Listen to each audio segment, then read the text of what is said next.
கிறிஸ்துவுக்குள் அன்பான தேவனுடைய பிள்ளைகளே, ஆண்டவரும் உலக இரட்சகருமான இயேசு கிறிஸ்துவின் இணையற்ற நாமத்தினால உங்க எல்லாரையும் வாழ்த்தி ஆசீர்வதிக்கிறேன்.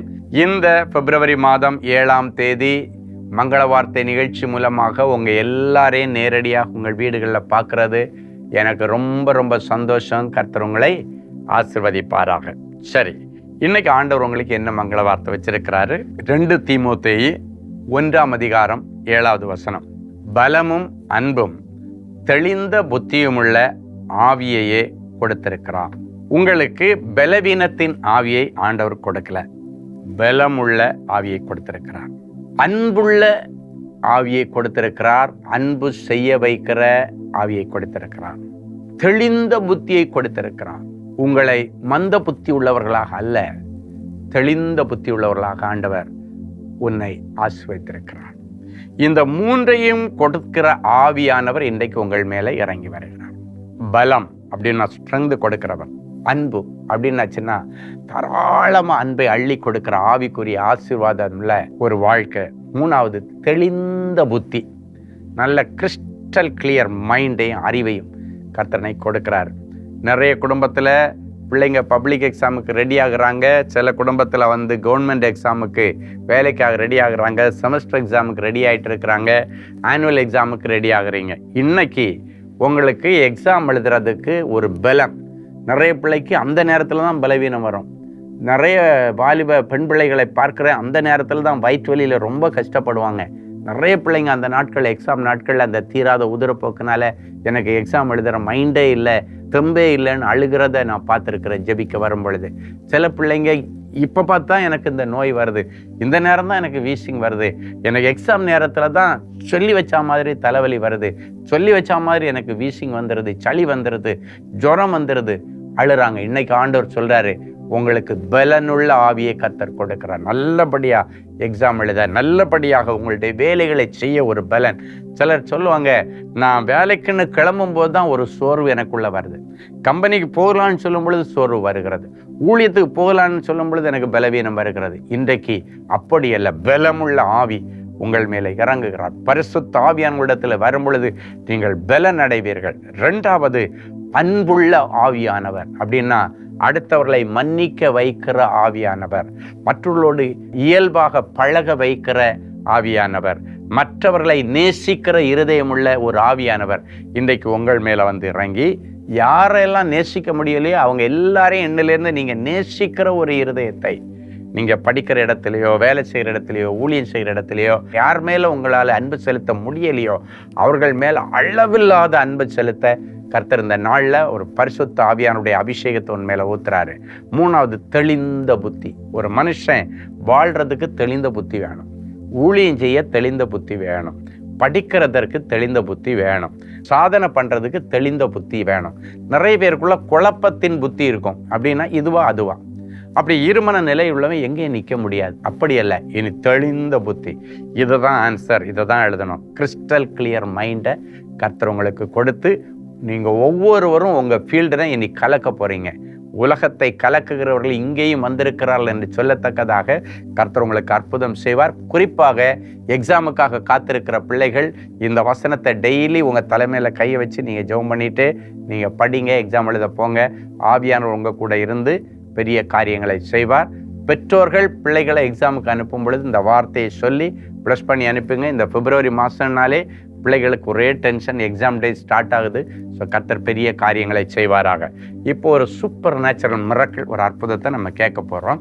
சிஸ்டர் ரஞ்சனி தனசேகர், மந்தேவெளி, சென்னை. எனக்கு 34வது வயதில் திருமணமாகி 15 வருடங்களாக குழந்தை பாக்கியம் இல்லாமல் தினம் தினம் கண்ணீரோடு மிகுந்த அவமானங்களையும் நிந்தைகளையும் அனுபவித்து வாழ்ந்து கொண்டிருந்தேன். மிகுந்த மன வெறுப்புடன் இருந்த சமயத்தில் அன்பரின் பாதத்தில் ஒரு நாள் உபவாச கூடுகையில் கலந்து கொண்டேன்.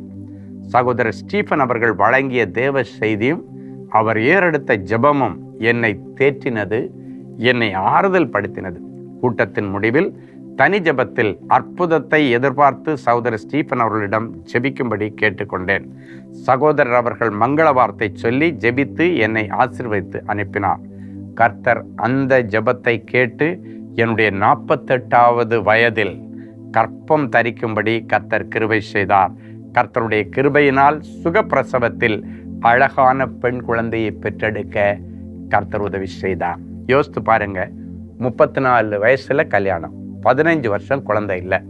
48வது வயசு அப்படின்னாச்சுனாலே பெண்களுக்குரிய வழிபாடுகள் நின்று போகிற காலங்கள், அப்படின்னா மெனப்போஸ் காலம்னு சொல்லுவாங்க. ஆனால் அந்த வயதில் எப்படி அன்றைக்கு வழிபாடுகள் நின்று போனதற்கு பிறகு சாராளை இயற்கையாய் கருத்தரிக்க வைத்து குழந்தை ஆண் பிள்ளையை பெற்றெடுக்க உதவி செய்தாரோ, அதே ஆண்டவர் இன்றைக்கும் ஜீவிக்கிறார். அன்பரின் பாதத்திற்குன்னு ஒரு தனி சிறப்பு இருக்கு. இயற்கைக்கு அப்பாற்பட்ட அற்புதங்கள் அங்கே நாங்கள் பார்க்குறோம். வேதனையோட கண்ணீரோட அவங்க சொன்னாங்க பாருங்க, மனம் வெக்ஸாகி வெறுப்படைஞ்சி என்ன வாழ்க்கைன்னு யோசித்துட்டு இருக்கும் பொழுது அன்பரின் பாதத்தில் ஒரு நாள் கலந்து கொள்ள எனக்கு ஒரு வாய்ப்பு கிடைச்சது. நான் போனேன். ஐயாவுடைய வார்த்தை என்னை தேற்றினது, என்னை ஆறுதல் படுத்தினது. கடைசி ஜெப நேரத்தில் போய் நின்ன ஐயா அவர்கள் சொன்ன மங்கள வார்த்தையின்படி என்னுடைய 48வது வயதில் நான் கற்பம் தரிக்க கர்த்தர் உதவி செய்தார். எவ்வளோ பெரிய சாட்சி பாருங்க. வயதுக்கெல்லாம் அப்பாற்பட்டது ஆண்டவருடைய அற்புத வல்லமை. இன்னைக்கு நிறைய பேர் இந்த நிகழ்ச்சியை பார்க்குறீங்க. இந்த நிகழ்ச்சியை பார்க்குற யாராவது உங்களுக்கு தெரிஞ்ச ஆண்டவரை குறித்து அறிஞ்சவங்களோ அறியாதவங்களோ, நீங்கள் அன்பரின் பாதத்தில் வரும்போது நீ கிறிஸ்தவனா முஸ்லீமா ஹிந்துவான்னு கேட்டெல்லாம் ஆண்டவர் ஆசீர்வதிக்க மாட்டார். மகளே உனக்கு என்ன பிரச்சனை, மகனே உனக்கு என்ன பிரச்சனைன்னு தான் கேட்பார். ஆண்டவர் அவங்க பிரச்சனையை பார்த்து அற்புதங்களை செய்கிறவர். உங்கள் குடும்பத்தில் எத்தனை பேருக்கு இந்த அவமானம் இருக்கிறதோ அத்தனை பேரையும் நீங்கள் கூட்டிட்டு வாங்க. அத்தனை பேருக்கும் கர்த்தர் இந்த மாதம் அற்புதம் செய்யப்படுறோம். ஒவ்வொரு மாதமும் அன்பரின் பாதத்தில் வர்றவங்களுக்கு 100கணக்கான பிள்ளைகள், 1-2 பேருக்கு இல்லை. இந்த வாரம் ஃபுல்லாக அன்பரின் பாதத்தில் சாட்சிகளை தான் வாசிச்சுட்டு இருக்கிறேன். எல்லாத்தையும் அதான் கொடுத்துட்டு இருக்கிறேன். இன்னைக்கு உங்களுடைய டேன் நாள். இன்னைக்கு நமக்கு அன்பரின் பாதத்தில் கூட்டம் காலையில் 9:30 மணிக்கு. நீங்கள் எத்தனை மணிக்கு பார்க்குறீங்களோ கிளம்பிடுங்க உடனடியாக. உங்களுக்கு தெரிஞ்சவங்களுக்கு எல்லாருக்கும் ஃபோன் பண்ணி சொல்லி எல்லாரும் நம்பிக்கையோட கரெக்டாக 9:30க்கு வந்துடுங்க. நீங்கள் செய்தி நேரத்தில் வந்தால் உங்களுக்கு பிரயோஜனம் இல்லை. முதல்ல ஆண்டவருக்கு கொடுக்க வேண்டிய துதி பலிகளை, ஆராதனை பலிகளை, நன்றி பலிகளை நீங்கள் செலுத்துங்க. கர்த்தர் அதில் பிரியப்பட்டு உங்களுடைய கற்பங்களை திறப்பார், தடைகளை உடைப்பார், வேலையை வாங்கி தருவார், சொந்த வீடு கட்டி அங்கே வந்து ஆசீர்வதிக்கப்பட்ட ஜனங்கள் லட்சக்கணக்கான பேர். உங்களுக்கு ஒரு அற்புதம் நடக்கும். ஸோ இன்னைக்கு மறக்காமல் நீங்கள் கலந்து கொள்ளுங்க. கர்த்தர் உங்களை ஆசீர்வதிப்பார். அன்பான ஆண்டவரே உமக்கு நன்றி. இன்றைய தினத்தில் நடக்க போகிற அன்பரின் பாதத்தில் ஒரு நாள் கூட்டத்திற்காய் ஸ்தோத்திரம். திரளான ஜனங்களை காலையில் 9:30 மணிக்கே கொண்டு வந்து முதல்ல உங்களை மனதார துதிக்க உதவி செய்யுங்க. அதன் பிறகு மனதார உங்களுடைய வார்த்தைகளை இவர்கள் கேட்க உதவி செய்யுங்க. அதை தொடர்ந்து வருகிற அத்தனை பேருக்கும், எத்தனாயிரம் பேர் வந்தாலும் அத்தனாயிரம் பேருக்கு ஆண்டவர் அற்புதத்தை செய்வீராக. ஆண்டவரே, இந்த நாளிலே அன்பரின் பாதத்தில் ஒரு நாள் ஆகாரத்தை ஸ்பான்சர் பண்ண பிள்ளைகளுக்காக இப்பொழுதே நான் நன்றி கூறி ஜெபிக்கிறேன். ஆண்டவரே, அன்பரின் பாதத்தில் ஒரு நாள் கூட்டத்திற்கு இன்றைக்கு ஆகாரத்துக்கு ஸ்பான்சர் பண்ணியிருக்க அந்த குடும்பத்தின் நிமித்தம் ஆண்டவரை வருகிற அத்தனை பேரும் சாப்பிடுகிற ஆகாரத்திலே ஆண்டவருடைய அபிஷேகம் இருக்கட்டும், ஆண்டவருடைய அன்பு இருக்கட்டும், ஆண்டவருடைய பலம் இருக்கட்டும், ஆண்டவருடைய தெளிந்த புத்தி இருக்கட்டும், அற்புத அதிசயங்கள் அதில் இருக்கட்டும். அதை சாப்பிடுகிற பிள்ளைகளுடைய கேன்சர் வியாதிகள் மாறட்டும், கொள்ளை நோய்கள் மாறட்டும். கர்த்தாவே, இன்றைக்கு வருகிற அத்தனை பேரும் அந்த அன்பின் விருந்திலும் இருந்து கலந்து சாப்பிட்டு வியாதியஸ்தர்களுக்கு எடுத்து கொண்டு போய் கொடுத்து எக்கச்சக்கமான ஜனங்களுக்கு ஆறுதல் உண்டாகட்டும். அதன் நிமித்தம் இதை ஸ்பான்சர் பண்ண குடும்பத்திலும் கர்த்தர் பெரிய அற்புதங்களை செய்து என் பிள்ளைகளை நீர் கனப்படுத்துகிறதற்காய் உமக்கு நன்றி. இன்றைக்கும் பிறந்த நாள், திருமண நாளை நினைவு கூறுகிற பிள்ளைகளை ஒரு விஷயம் கர்த்தர் கண்ணோக்கி பாரும்.